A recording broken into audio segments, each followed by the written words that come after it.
Igreja querida, bom dia! Hoje nós continuamos a leitura dos Atos dos Apóstolos ou os Atos do Espírito Santo através da vida dos apóstolos, e hoje vamos ler Atos capítulo 26, dando continuidade a toda a leitura já feita durante essa semana. Vamos começar? Amém! Então Agripa disse a Paulo: adiante, conte-nos sua história.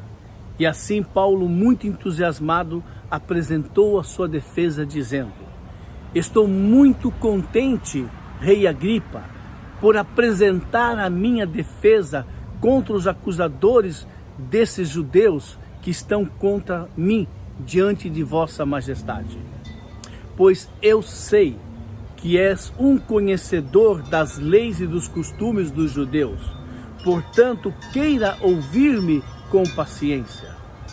Como os judeus estão muito bem informados, eu recebi uma educação judaica completa desde a minha infância, em Tarso, e depois em Jerusalém eu vivi de acordo com a lei.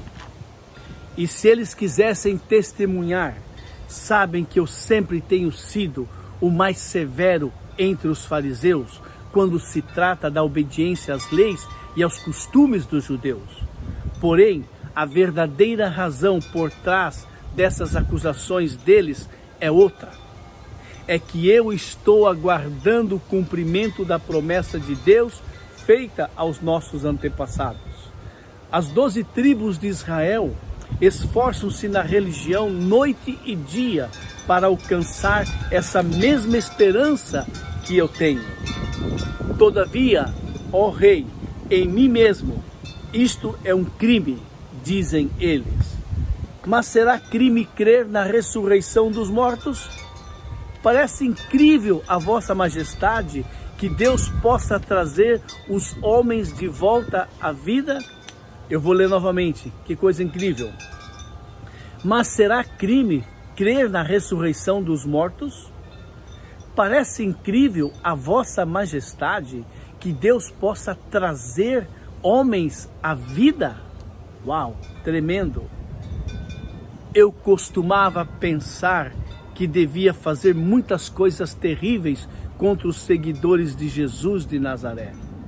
Aprisionei a muitos dos cristãos de Jerusalém com autorização dos supremos sacerdotes. E quando eram condenados à morte, eu dava o meu voto contra eles. Ou seja, eu consentia, eu dava autorização. Eu utilizava torturas para tentar fazer que os cristãos por todas as partes amaldiçoassem a Jesus. Era contra eles com tal violência que persegui todos, até em cidades distantes e terras estrangeiras. Eu ia numa missão assim para Damasco, com autorização dos principais dos sacerdotes. Quando no caminho, perto do meio-dia, ó rei Agripa, brilhou sobre mim e sobre os companheiros que estavam comigo uma luz do céu, mais resplandecente do que o sol. Todos nós caímos no chão, e eu ouvi uma voz falando-me em hebraico: Saulo, Saulo, por que você está me perseguindo? Você está apenas fazendo mal a você mesmo. Quem é o Senhor? Perguntei. E o Senhor respondeu: eu sou Jesus, a quem você está perseguindo. Agora levante e ande, pois eu apareci para você, para te nomear como meu servo e pregador da verdade. Você vai falar ao mundo a respeito dessa experiência e de outras que eu aparecerei ainda a você. Você será protegido por mim, tanto do seu próprio povo como dos estrangeiros. Sim, eu vou enviar vocês aos estrangeiros, a fim de abrir os olhos deles para a sua verdadeira situação, para que eles possam converter-se à luz de Deus, em lugar de viverem na escuridão de Satanás, para que possam receber o perdão pelos seus pecados e a herança eterna, juntamente com todos aqueles cujos pecados são purificados e que estão separados pela fé em mim. Perdão, aqueles que são separados pela fé em mim. E portanto, ó rei Agripa, eu não fui desobediente àquela visão do céu. Preguei primeiramente aos que estavam em Damasco e depois os que estavam em Jerusalém e pela Judéia, e também aos não-judeus, dizendo que todos devem abandonar seus pecados e voltar-se para Deus, e provar seu arrependimento com a prática de obras dignas. Os judeus me prenderam no templo por pregar isso e tentaram me matar, mas Deus me protegeu, e de modo que eu ainda estou vivo hoje para contar estes fatos a todo mundo, tanto aos grandes como aos pequenos. Eu não ensino nada, a não ser o que os profetas e Moisés profetizaram: que o Messias sofreria e seria o primeiro a levantar-se dentre os mortos, para trazer luz aos judeus e também o das outras nações.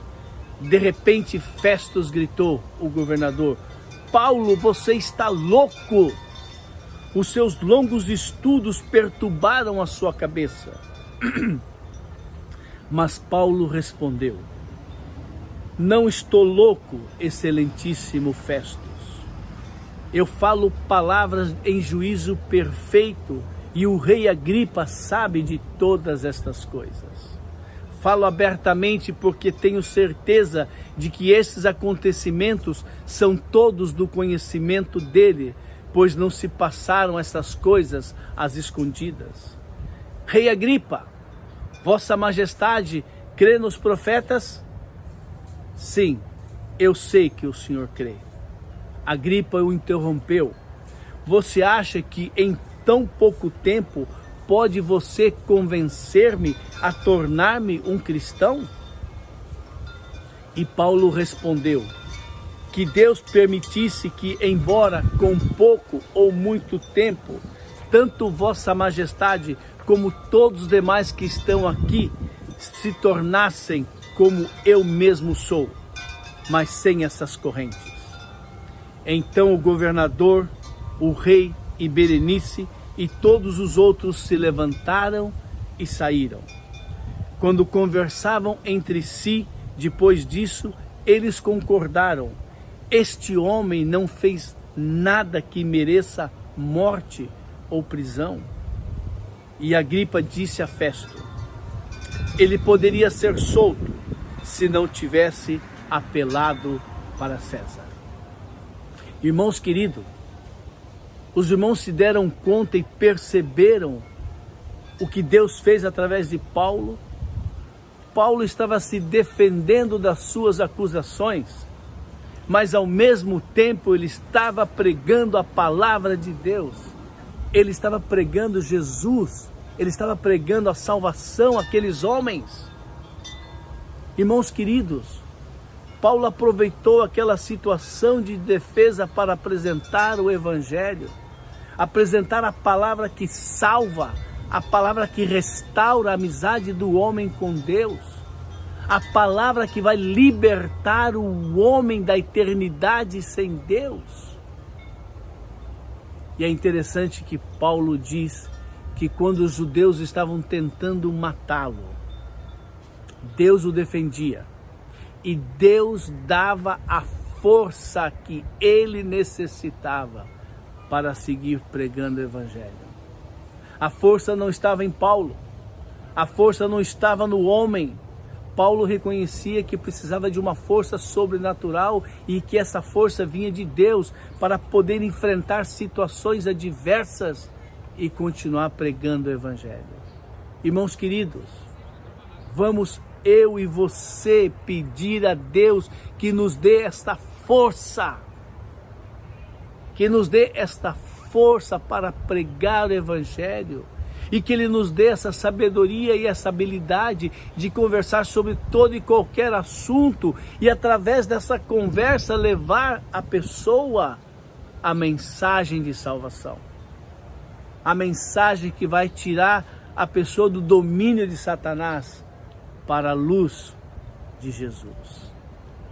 Amados, vamos pedir ao Senhor e Ele vai nos conceder. Amém? Que Deus os abençoe.